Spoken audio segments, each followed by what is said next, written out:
ধোয়ায় দিলাম।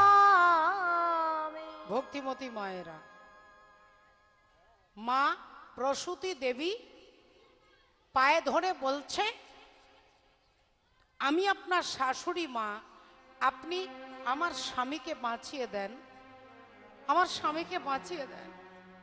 এখন বাবা ভোলেনাথ তো আপনারা জানেন যে তিনি ভোলেনাথ, ভুলে যায়,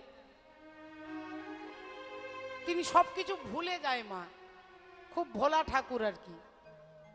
শাশুড়ি মা যখন কাঁদছে তখন তিনি সহ্য করতে না পেরে বলছে, আচ্ছা ঠিক আছে, ঠিক আছে, আমি কথা দিচ্ছি আমি আপনার স্বামীকে বাঁচিয়ে দেব, আমি আপনার স্বামীকে বাঁচিয়ে দেব। এইবার দেবতাদেরকে বলছে, এক কাজ করো, এনার স্বামীর মুন্ড হিমালয় পর্বতে পড়ে রয়েছে, যাও নিয়ে এসো। দেবতারা বললেন, শোনো মহাদেব, যে মুখ দিয়ে তোমার নিন্দা করেছে সেই মুন্ডটাকে আমরা ফেরত দেব না। না তাহলে আমার শ্বশুর বাঁচবে কি করে? না তার ব্যবস্থা তুমি করতে হবে। ওই মুন্ডটা আমরা ফেরত দেব না, তুমি অন্য কোনো ব্যবস্থা করতে পারো। তাই অগত্যা শিব ঠাকুর শ্বশুর মশাইকে বাঁচানোর জন্য কি করলেন, একটা ছাগলের মুন্ড দক্ষ প্রজাপতির মাথায় বসিয়ে দিলেন, কাঁধের মধ্যে ছাগলের মুন্ডটা বসিয়ে দিলেন। আচ্ছা মা আপনারা ভাবুন তো, দক্ষ প্রজাপতির মুন্ডটা ছাগলের মাথা না হয়ে হাতির মাথা, বাঘের মাথা, হরিণের মাথা, এতগুলো থাকতে একটা ছাগলের মাথা বসিয়ে দিলেন কেন মা? ছাগল কি রকম ডাকে? ছাগল কি রকম ডাকে আপনারা সকলে জানেন, আমিও জানি। আমি দেখালে আপনারা বলবেন ওই দেখ চৈতালি ছাগল। ছাগল চিৎকার করে মে মে মে মে মে মে মে মে মে মে, মানে কি না আমি, মে মানে আমি। যারা অহংকারী তারা দেখবেন আমি কথাটা বেশি বলে। আমি ওর মেয়ের বিয়েতে 50,000 টাকা দিয়েছি, আমি ওইখানে মন্দিরের জন্য 10,000 টাকা দিয়েছি, আমি ওইখানে মন্দিরের জন্য নিজের জায়গাটা দিয়ে দিয়েছি, আমি এখানে লক্ষ লক্ষ বৈষ্ণব সেবা দিই, আমি এই, আমি অমুক, আমি তুসুক। এই আমি কথাটা তারাই বেশি বলে যাদের ভেতরে অহংকার আছে। তাই প্রজাপতি দক্ষ রাজা ভাবছিল আমাকে প্রণাম করলো না, আমাকে দেখে উঠে দাঁড়ালো না, আমাকে দেখে নমস্কার করলো না, এতক্ষণ তিনি অহংকারী। তাই তার অহংকারের প্রতীক হিসেবে ছাগলের মুন্ডটা বসিয়ে দিলেন। তুমি ভেবেছ কি মনে এই ভুবনে, ওগো তুমি যাহা করে গেলে কেহ জানে না, বারে বারে যার আশা হবে, বারে বারে আর আশা হবে না। তুমি ভেবেছ কি মনে এই জীবনে, ভেবেছ কি মনে এই জীবনে, তুমি যাহা করে গেলে সে তো পাবে না, বারে বারে আর আশা হবে না। ওরে মন, বারে বারে আর আশা হবে না। ওগো তুমি যাহা করে গেলে আসিয়া হেথায়, চিত্রগুপ্ত লিখিয়া রাখিলেন খাতা।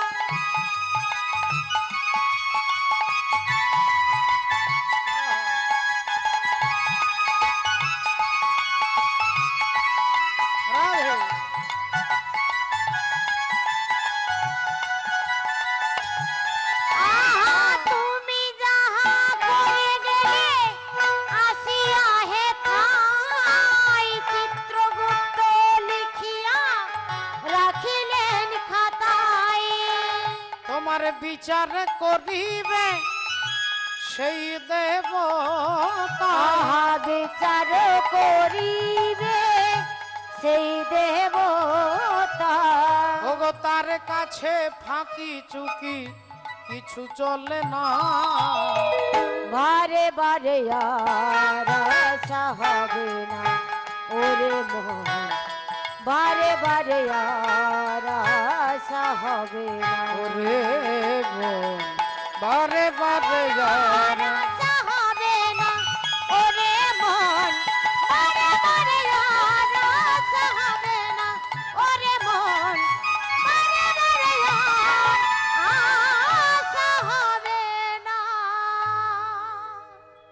প্রজাপতি দক্ষ রাজা বেঁচে গেলেন, শিব ঠাকুরের ক্ষমার কাজ চেয়ে তিনি নিজের বাড়ি চলে গেলেন। আর বাবা ভোলেনাথ ওই যে মা সতী দেহত্যাগ করেছিলেন, ওই মরা দেহটাকে তিনি কাঁধে তুলে নিলেন। বাবা দেহটাকে কাঁধে তুলে নিলেন, আর কাঁধে তুলে স্ত্রীর মৃতদেহটাকে কাঁধে নিয়ে বাবা ভোলেনাথ স্বর্গমর্ত পাতাল এক করে তাণ্ডব নৃত্য করছেন। সমস্ত দেবতারা ভয় পেয়ে গিয়ে হাত জোড় করে স্তুতি করছে যে একটু শান্ত করবার জন্য। আর বাবা ভোলেনাথ তাণ্ডব নৃত্য করছে, মনে হচ্ছে যেন সব কিছু ধ্বংস করে দেবেন। সবাই হাত জোড় করে স্তুতি করছেন। জটাটভি গলৎ জলত প্রবাহ পাবি গস্তলে হলে বলম বলম্বিত ভুজঙ্গ তুঙ্গ মালিক ডমট ডমট ডমট নীনা ডমর জমর জব চকার চাণ্ড তাণ্ডব তনোতু না শিব শিবম শিবম শিবম জটাকটাহ সম্ভ্রম ভ্রম নিলিম্প নির্জরি বিলোল వీచి వల్లరి విరాజమాన మూర్ధని ధగత్ ధగత్ ధగత్ ధగ లలాట పట్ట పావకే కిశోర చంద్రశేఖర రతి ప్రతిక్షణ మమ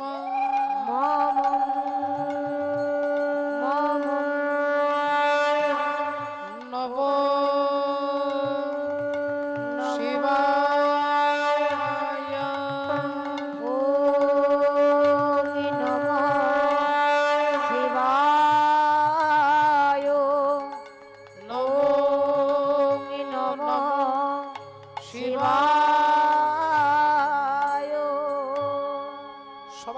করছে। শিব ঠাকুরকে কেউ শান্ত করতে পারছে না। দেবতারা চিন্তায় পড়ে গেলেন কি করে শান্ত করা যাবে।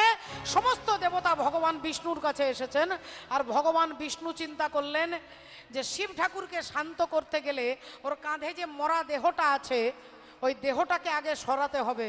তাই সুদর্শন চক্রকে বলছে যাও মায়ের দেহটাকে খণ্ড খণ্ড করে দাও। সুদর্শন চক্র গিয়ে মায়ের দেহটাকে খণ্ড খণ্ড করে দিলেন। 51টা টুকরো করলো, 51টা জায়গায় পড়লো, 51 সতীপীঠ সৃষ্টি হলো। 51 সতীপীঠ, যার মধ্যে একটা সতীপীঠ হচ্ছে কামরূপ কামাখ্যা।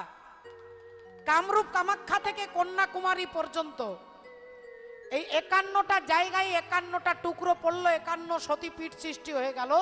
মায়ের দেহটা শেষ হয়ে গেল। বাবা ভোলেনাথ শান্ত হয়ে বসে গেলেন। ভোলেনাথ শান্ত হয়ে বসে গেলেন। দেবতারা আনন্দে লাফিয়ে উঠলো, বলো রাধা রানী কি জয়, বলো রাধা রানী কি জয়। হরি বল। এতক্ষণ যারা বসে ঘুমাচ্ছিলেন তাদের কি জয়। না না ঘুমোচ্ছিল মা গো, আমি সত্যি করে দিব্যি করে বলছি। যার কথাতে আমি কীর্তন করতে এসেছি সেই বৌদি ঘুমোচ্ছিল। হ্যাঁ, বৌদি কোথায় গেল? এক্ষুনি বসেছিল, ভেতরে গেছে। হ্যাঁ, উনি ঘুমোচ্ছিলেন, আমি দেখে ফেলবো বলে উঠে চলে গেছে। এখন ঘুমিয়ে কীর্তন শুনবেন, আর সকালবেলায় বলবেন চৈতালি যে কি কীর্তন গেল কিছু। ঘুমিয়ে শুনলে বোঝা যাবে কিরকম কেসটা হয়েছে। দেখুন, একটা ছেলে 10 বছর বয়স, ক্লাস 5-এ পড়ে। এখন ছেলে স্কুল ছুটি হয়েছে, রান্নাঘরে এসে মাকে ডাকছে, ও মা। আমি তোমার সঙ্গে কথা বলবো না, আমি কথা বলবো না, আমি খাবো না, আমি লুচি নিকুচি করেছি, আমি খাবো না, আমার রাগ হয়েছে। সত্যি করে বলো তোমার প্রতি আমার রাগ হয়েছে। তুমি সত্যি করে বলো আমার বয়স কত? আমার কত বয়স? 10 বছর। আর 10 বছর আমার বয়স, 10 বছর ধরে তুমি একটা কথা লুকিয়ে রেখেছো। তুমি এতদিন কেন বলনি যে আমি আমার বাবার থেকে 1 মাসের বড়? যেই বলেছে ছেলের গালে একটা চড় ঠাস করে। পাজি হতচ্ছাড়া ছেলে, তুই তোর বাপের থেকে 1 মাসের বড়? তোকে কে বলেছে? ঠাকুমা বলেছে। ঠাকুমা কি বলেছে? ঠাকুমা বলেছে যে বাবা নাকি ঠাকুমার গর্ভ থেকে 10 মাসে হয়েছে, আর আমি নাকি তোমার গর্ভ থেকে 9 মাসে হয়েছি। তাহলে আমি 9 মাসে, বাবা 10 মাসে, মানে আমি 1 মাস আগে হয়েছি, 1 মাস পরে হয়েছে। বাবা 1 মাস পরে হয়েছে। ঘুমিয়ে যারা কীর্তন শুনছেন, আপনার বাবা ছোট হবে, আপনি বড় হবেন। এবার সবাই মিলে বলো, বলো রাধা রানী কি জয়। राधा की पायल छम छम बाजे, छम छम बाजे पायल, राधा रानी नाचे सामने। সামনে ছেড়া তারা রাধা কাছে দিবানা, সামনে ছেড়া তারা রাধা কাছে দিবানা।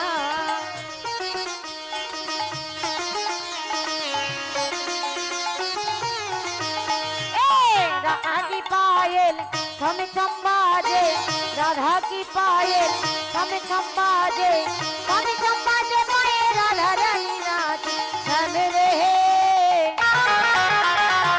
सामने छेड़ा तारा राधा काছে দিবানা, सामने छेड़ा तारा राधा काছে দিবানা।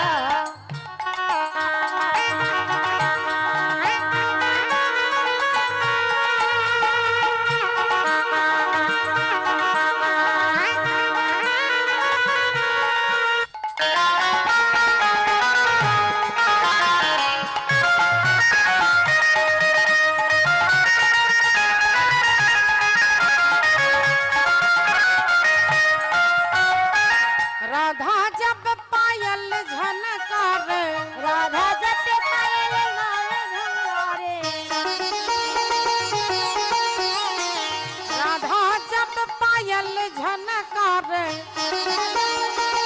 झनकारे मेरो कान्हा दौड़े आए, बहाना दौड़े आए।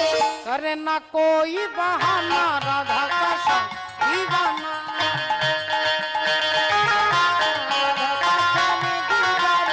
बोलो राधा की पायल छम छम बाजे, राधा की पायल छम छम बाजे, छम छम बाजे पायल, राधा रानी नाचे सामने।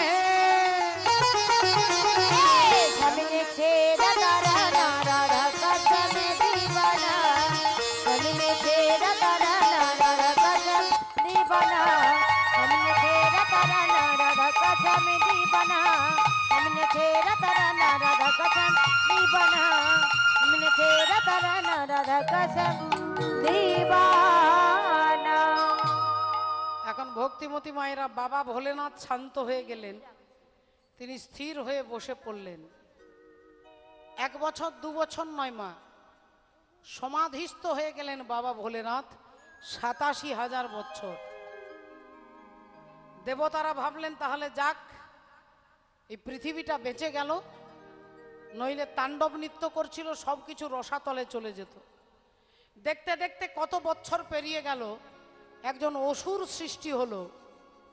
অসুরের নাম হচ্ছে সম্বরাসুর, যার আর এক নাম হচ্ছে তাড়কাসুর। সেই সম্বরাসুর তাকে সৃষ্টিকর্তা ব্রহ্মার কাছে তিনি বর পেয়েছে যে তিনি কারোর হাতে মরবেন না, একমাত্র শিব ঠাকুরের ছেলে কার্তিকের হাতে তার মৃত্যু হবে। কার্তিকের হাতে তার মৃত্যু হবে, কার্তিক ছাড়া কেউ তাকে মারতে পারবে না। কিন্তু কার্তিকের এখনো জন্মই হয়নি, কারণ মা সতী দেহত্যাগ করেছে, বাবা ভোলেনাথ তো আর বিবাহ করেননি, তাহলে কার্তিকের এখনো জন্মই হয়নি।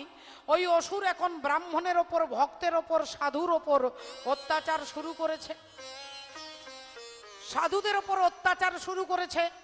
এখন সবাই অতিষ্ঠ হয়ে গেছে, কি করা যায়? কার্তিক ছাড়া কেউ মারতে পারবে না, তাহলে ভোলেনাথের তো বিয়ে দিতে হবে। কিন্তু ভোলেনাথ তো এত বছর হয়ে গেল সমাধিতে বসে আছে, কেউ তার ধ্যান ভঙ্গ করতে পারছে না, তাহলে কি করা যায়? দেবতারা ভগবান বিষ্ণুর কাছে এসে বললেন, প্রভু এর একটা ব্যবস্থা আপনাকেই করতে হবে। ভগবান বিষ্ণু তিনি এলেন বাবা ভোলেনাথের কাছে, আর এসেই যেই ভগবান শিব ঠাকুরের মাথায় হাত দিয়েছেন, অমনি ভোলেনাথ বললেন, বলো ঠাকুর কি করতে হবে, কি তোমার আদেশ? আজকে তুমি যা বলবে আমি তাই করব, বলো কি করতে হবে? তুমি যা বলবে তাই করব, বলো কি করতে হবে? ভগবান বললেন, তোমাকে বিবাহ করতে হবে, তোমাকে বিয়ে করতে হবে। শিব ঠাকুর বললেন, আমি আমার সতী আমাকে ছেড়ে চলে গেছে, তাই সতী ছাড়া আর আমি কাউকে স্ত্রীর মর্যাদা দিতে পারবো না। ভগবান বিষ্ণু বললেন, তোমার সতী যেদিন দেহত্যাগ করবে, আগুনে ঝাঁপ দিতে গিয়েছিলেন, তোমার নাম চিন্তা করতে করতে দেহত্যাগ করেছে বলে ওই সতী আবার জন্ম নিয়েছে হিমালয় রাজার মেয়ে হয়ে, যার নাম হচ্ছে মা পার্বতী। হিমালয় রাজার কন্যা পার্বতী সেই পার্বতী রূপে জন্মগ্রহণ করেছে, আর ওই পার্বতীকেই তোমাকে বিবাহ করতে হবে। এখন শিব ঠাকুর বলছে সতী যদি পার্বতী হয় তাহলে আমার বিয়ে করতে কোনো আপত্তি নেই। তা ঠিক আছে, তাহলে আমি বিবাহ করতে রাজি আছি। শিব ঠাকুর বিয়েতে রাজি হয়ে গেছে। দেবতারা আনন্দে, সমস্ত দেবতারা মিলে দেবর্ষি নারদকে দায়িত্ব দিয়েছে যে এবার হিমালয় রাজা তিনি যেন বিয়ে দিতে রাজি হন, সেই দায়িত্বটা আপনাকে পালন করতে হবে। তাই সকাল সকাল দেবর্ষি নারদ চলে এসেছেন হিমালয় রাজার বাড়ি। হিমালয় রাজার বাড়ি দেবর্ষি নারদ মনের আনন্দে আসছেন। কৃষ্ণ কৃষ্ণ শুধু শ্রীকৃষ্ণ, কৃষ্ণ বিনা কিছু নাই, কৃষ্ণ নাম সুধানি, কৃষ্ণেরই গান গাই, কৃষ্ণেরই গান গাই। কৃষ্ণ কৃষ্ণ শুধু শ্রীকৃষ্ণ, কৃষ্ণ বিনা কিছু নাই, কৃষ্ণ নাম সোধানি, কৃষ্ণেরই গান গাই, কৃষ্ণেরই গান গাই। কৃষ্ণ কৃষ্ণ শুধু শ্রীকৃষ্ণ, কৃষ্ণ বিনা কিছু নাই, কৃষ্ণ নাম সুধানি, কৃষ্ণেরই গান গায়, কৃষ্ণেরই গান গায়।